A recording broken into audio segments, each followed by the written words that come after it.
Hey, what's up, YouTube? This is Stage Sentient. Today, we are doing our top 5 mutants as of December 2021 in my series, Origin Traits. And we're going to be talking about these 5 characters who are not only the strongest, the best, and best standalone. We're going to be talking about them thoroughly just to make sure that we can get you guys to figure out what we do in under 8 minutes and how we're going to break them down. So, right now, we have number 1. We have your boy in December, Omega Red, legendary character. He is by far one of the coolest characters that's come out with a brand new ability, and a brand new ability that we haven't had in a long time, Trauma. And we're really going to only see, we've only seen it a little bit used in the last couple months against Infinity Watch because they have Safeguard. But Omega Red, we have yet really to see what he can do at full length because this guy and the Weapon X team are pretty monstrous in war. And we want to see what Omega Red can do in Dark Dimension because we have seen some people use them in Dark Dimension. And one thing about that is using a legendary character in Dark Dimension is really important. Either you're looking for controlling, sustain, you're looking for damage, something to those effects, and he's got that trauma trait. So how will that change up the idea to use Omega Red in these game modes? So I have Omega Red at number 1. He's out here for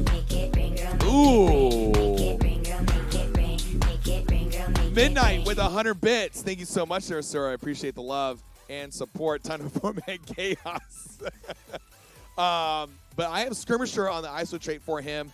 He's obviously really good using Skirmisher in war, really either breaking down some of the defense ups, deflects, a taunt, whichever you want to use there. He's really good at doing it. And remember, using that power creep now is really great. And if you haven't gotten him yet, this is a really good idea to check out in this video to see what he does. And some people actually have him in other game modes using him in Arena or in Dark Dimension as Striker. So both of those are probably something you might want to look at for these these abilities that he has. Next character that we got another legendary character, and that's Jubilee. Jubilee is fantastic. She's been out since I guess about a year, and she's really good.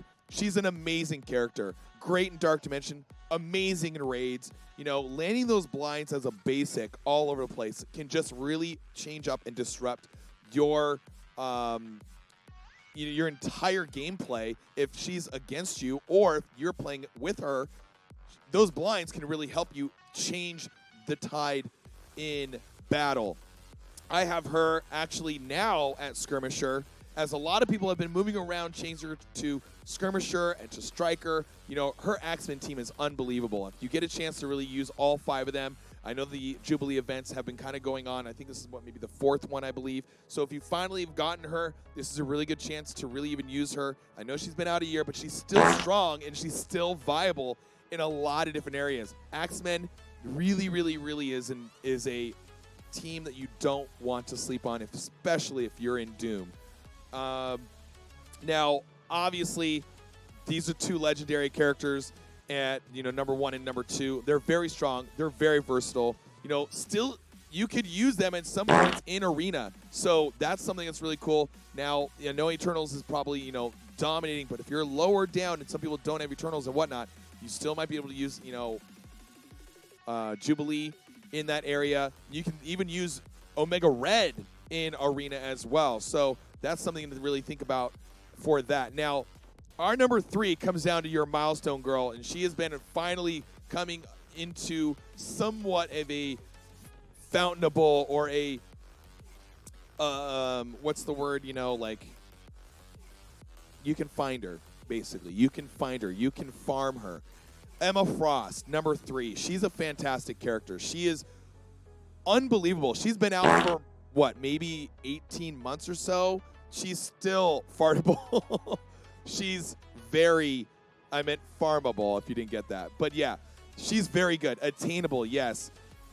Emma Frost, we're doing this live on Twitch, by the way, so all the things that are happening here, if you guys can hear, if you guys can see all these things, you guys can check me out on Twitch. Emma Frost is very good. She's very fun to use, cleanses very well, mind controls on her ultimate, slows down the enemy.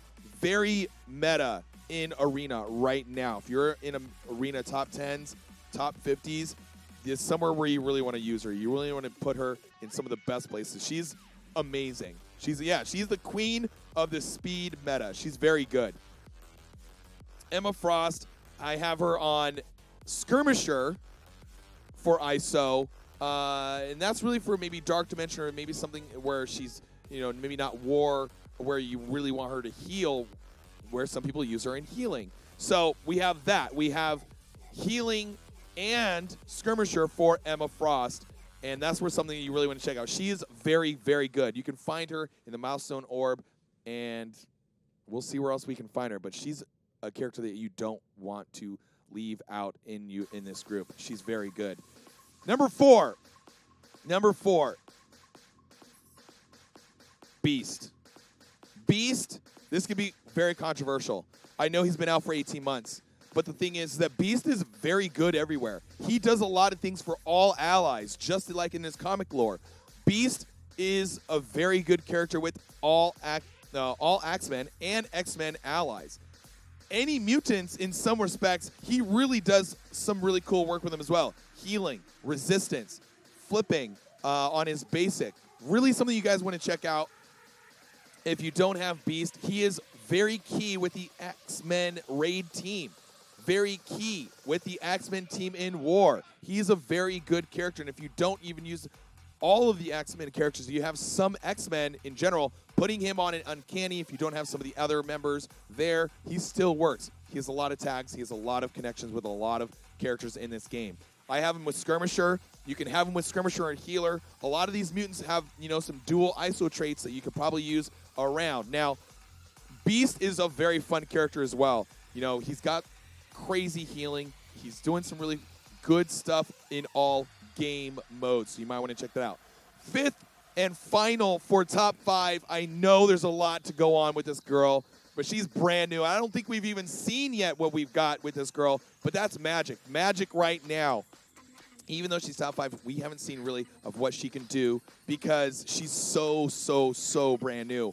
She does a lot. Even though she doesn't have a whole lot of health, we got to see what she's going to do in the future. Maybe for Pocket Dimension, maybe for Tower Mode, maybe for somewhere future in other game modes. But right now, she seems to be a war character, almost tied very heavily with Phoenix, and she's got some really cool tricks. Some reducing speed bar, flipping, clearing disrupted, flipping immunity, and things like that. She's a striker. Maybe you want to put Fortifier on as well. So we're going to see where that goes. But this is the top 5. I only got 15 seconds left to finish this video, and we're trying to finish it out. So this is my top 5. My gosh, guys, find me on YouTube, twitch.tv, Sage Sentient, or youtube.tv, or whatever. YouTube, anything. 4, 3, 2, 1. We'll see you guys soon. Check it out. Bye. Oh, yeah.